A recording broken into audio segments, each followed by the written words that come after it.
All right, so a customer brought us a window and we had to sew a number 10 zipper, or had a number 8 zipper. Now our cover flap is actually bigger than normal, so the way we would normally Proline, or the way we would normally make the window up at the flap, it's not working just doing it on the table, so we're gonna Proline.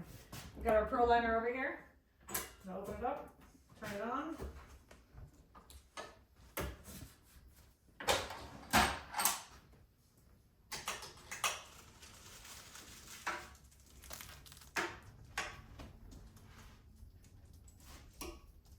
And I'm actually going to Proline a new cover flap around the window to make it so we have a cover flap on the window.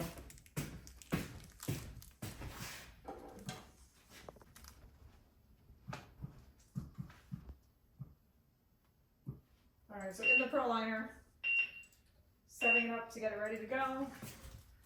And I'm going to Proline the inside edge.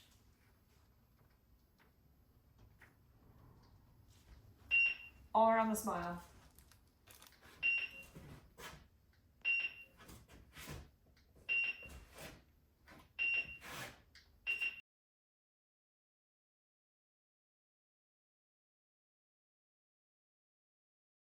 The window sits.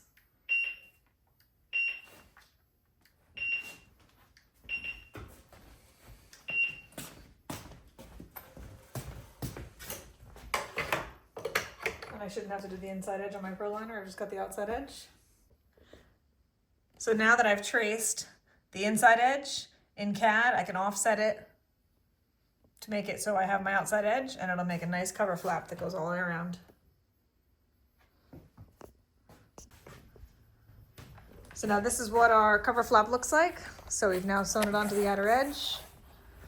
A nice bound smile that'll cover that hole from where the zipper, we had to cut the zipper to make it bigger because there was a significant gap in between after sewing the new zipper on. And there's our finished window.